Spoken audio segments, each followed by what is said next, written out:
Hi, my name is Evangeline Young. I'm here with, Zealan Turner. and this is Winging It.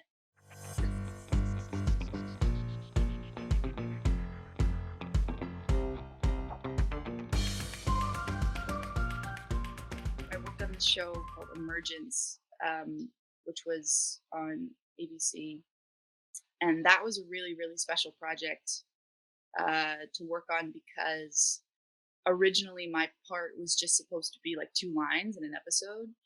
And they ended up expanding it and kind of making my part this sort of recurring thing. They created this really cool, fun, weird character, and I think I ended up being on like 8 or 9 episodes of the show or something, and like really got to contribute to the show, and that was really exciting because it felt like real time feedback of like, oh yeah, we really really like what you're doing, and we like it so much that we're just gonna like write you into the show. I couldn't believe it. It was like every time I got the email, I was like, yeah, they're bringing you back. I was like, what?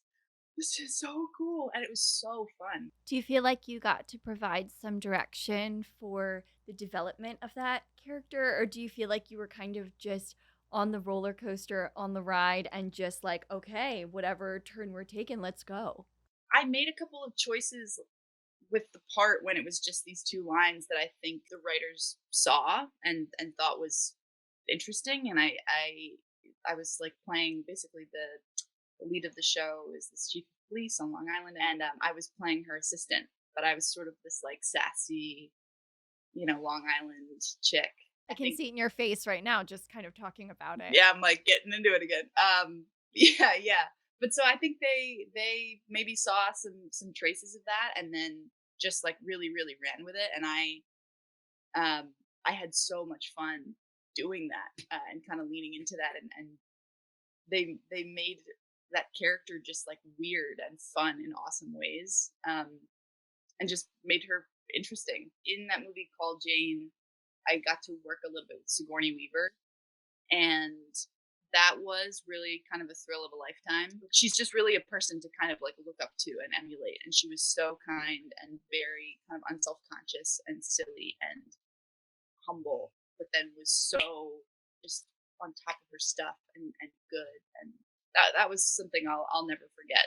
When you go from job to job, it's not like you necessarily have any one direction or one path to follow. So, how do you do with the autonomy of kind of putting yourself out there in as many ways as possible and navigating the in between? Yeah, I mean, I feel like I'm still figuring out how to do that. It is really hard, and it's hard when you know you work on a show or you work on a project, and it's your favorite thing to do in the world, and you're having the best time, and then it comes to an end, and you're like, oh no, man, I need another job, and it's really tricky. And I would say a huge thing for me has been also having music as another outlet and something that I'm super passionate about because it is like just mine. So it's like, you know, I can at any point while I'm, waiting to hear about an audition or waiting for the next one to come in or a job's just finished, I can go pick up a guitar and write a song or play a show. And Tell me more about that. Tell me more. You're giving me little snacks. I want yeah, more. yeah. So I'm a singer-songwriter. Both my parents are folk musicians, so I grew up around that. But I didn't really kind of start having music as an outlet that I had ownership over until I was in like my later teens. Like with acting, um, I really love having my corner of things to contribute to a larger whole. I love, having a script that someone has written and interpreting it and figuring out, how to express it. And then with music, it's like mine. The words are mine.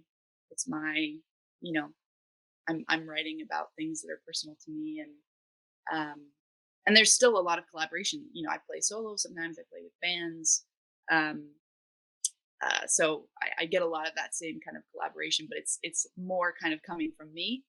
It's these two avenues of creative expression that feed each other and also scratch different itches.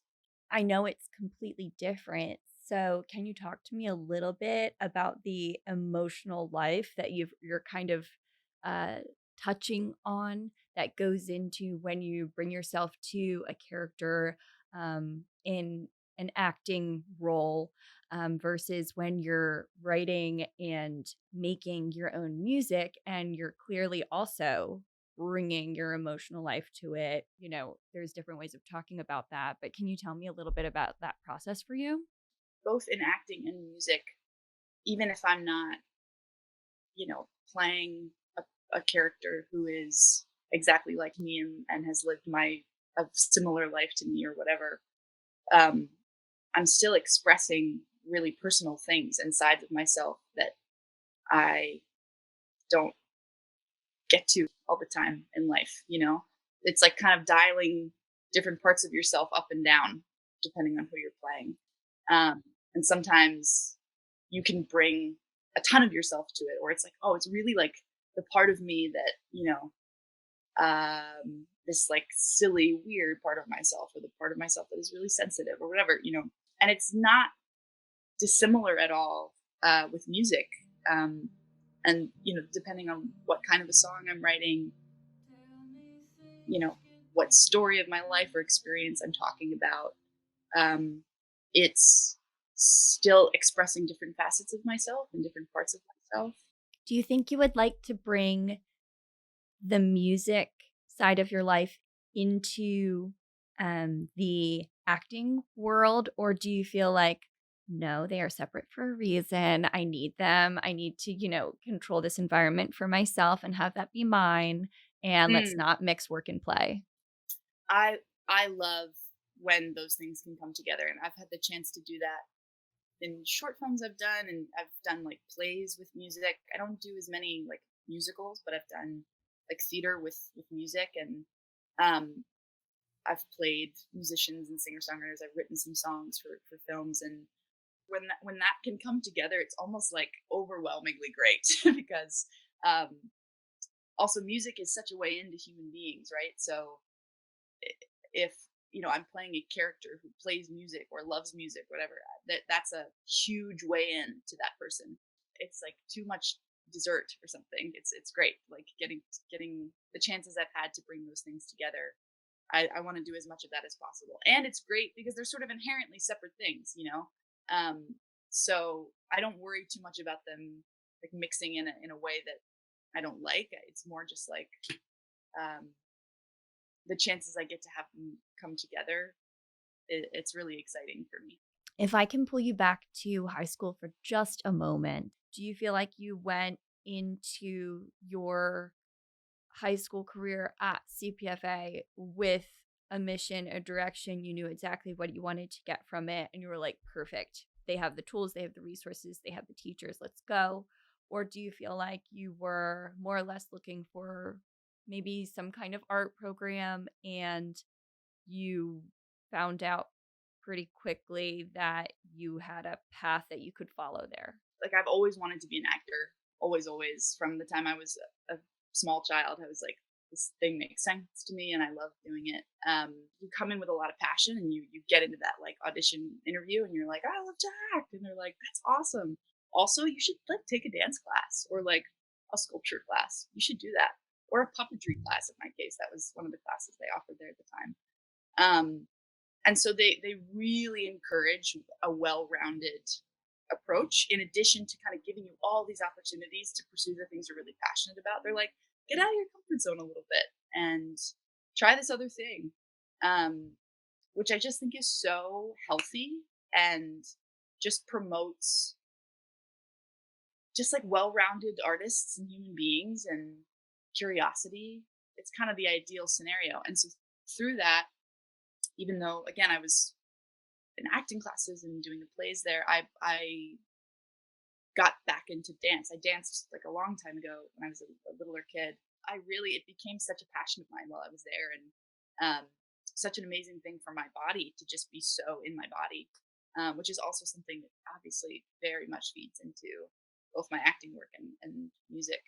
Um, so that was awesome. And there were so many different examples of that at that school. Kids who were painters who were taking a guitar class. And I mean, it was just, that was what was so encouraged. And I think that kind of mentality and ethos is just so healthy. And then you're discovering new passions. You're like, wow, I never thought that I would be into this. And it's like, even if you never act again, taking this acting class when you were 13 like did something for you, and it brought you out of your shell or pushed you out of your comfort zone. And yeah, it was really such an amazing environment to do that and then learn things about yourself in that way. Do you remember any of the shows you did there? I mean, the first one that I did there, I was in 6th grade, and we did Neil Simon's Fools. That's a special memory just because it was the first one I did there, and I got the part I wanted, and it was really, really, really special. And I am still best friends with people I acted with in that play. So it's Wow. just that's a real. It has a very special place in my heart. But I think the last play I did there, which Mark Allen directed, was Moliere's The Learned Ladies of Park Avenue, which was such a hard play to do because it's all in rhyming couplets. And I was playing this part that this really like kind of domineering woman. I was often the mom. I played a lot of moms. Ah, There was a lot of that okay. going on. Okay. I feel you. Yeah, which to this day I still am. That's still a casting that I get, which is very funny. I've played moms quite a few times. Giving off that maternal vibe. I guess. And I'm like, this is awesome. This is great. I'm also like, I feel like I have a long time to play moms, but here I am. Yeah. These young moms. I'm like, okay, let's do it. Like that movie, Call Jane, I did a couple of years ago. I also was playing like a young pregnant mom. I was like, I don't know what it is about me that I'm giving off those vibes, but I'm not complaining. They're great parts. But so that play I think was a favorite just because it was so, I don't know, it required so much of all of us, and it was such a big swing of a character and fun, and the costumes were great, and it was just like everybody was just going for it, and I think we pulled off a pretty good production from what I remember. But yeah, I got a lot out of that. That was really fun. And I remember with it's funny, I still want to call him Mr. Allen. With Mark Allen, we just had so much fun collaborating on it. I remember that. He was such a great director that way. He wanted everybody to really bring their ideas and have fun and just take huge swings, and we really did with that one.